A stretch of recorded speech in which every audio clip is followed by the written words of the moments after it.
ओम गणेशाम्बिकाभ्यां नमः।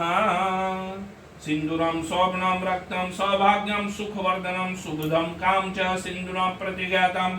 ओम भूर्भुवः स्वः सिंदूरं समर्पयामि। ओम गणेशाम्बिकाभ्यां नमः। তোমরা দেখলে পুজো হচ্ছে, তো কোথায় পুজো হচ্ছে কি হচ্ছে সব কিছু তোমাদেরকে বলছি, আর কি পুজো হচ্ছে সেটাও বলছি। তো এখানে করে নেওয়া হচ্ছে, দেখো এখানে রান্নার লোক ছিল, করে নিচ্ছে লুচি। আর কি কি রান্না হয়েছে সেটাও আমি দেখাচ্ছি তোমাদেরকে। তো পুজোটা হচ্ছে আমাদের নিচে যে দিদি থাকে ওই দিদির ঘরেই, মানে সন্তোষী মায়ের পূজা হচ্ছে। সন্তোষী মায়ের মানে 16টা সপ্তাহ করার পরে যে উদযাপনটা হয় সেটাই হচ্ছে। আর লুচির সাথে থাকছে দেখো আলুর দম, আর হচ্ছে এখানে দিদি দেখাচ্ছে, আমি হচ্ছে একটু দেখাও। আর হচ্ছে এখানে নারকেল দিয়ে ছোলার ডাল, আর ছিল পায়েস আর খাজা, এইসব তো পুজোরই প্রসাদ সব থাকে।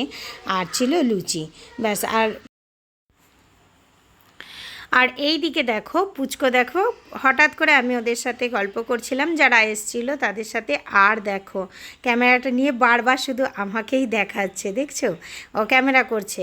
ও ভালোই কিন্তু হাতে করে নিয়ে ব্লগিং করতে পারে, আমি দেখছি। এবার থেকে ওকে দিয়েই করাবো ভাবছি। আর এই দিকে দেখো দিদি সব মানে কাপড় পেতে নিয়েছে। এখানে যে বাচ্চাগুলো এসছে সেই বাচ্চাগুলোকে বসিয়ে, মানে 8টা বাচ্চা লাগে এই পুজোতে, মানে বাচ্চা ছেলে মানে ছেলে লাগে। তো 8টা ছেলের মধ্যে দেখো সব ছোট ছোটই আছে, কিন্তু একটা ছেলে শর্ট পড়ছিল। তো সায়নকে বলেছিল, সায়নকে আগে থেকেই দিদি বলে রেখেছিল, বাবু তুই কিন্তু টক ফক কিছু খাবি না, যদি কেউ না আসে তখন কিন্তু তোকে বসাবো।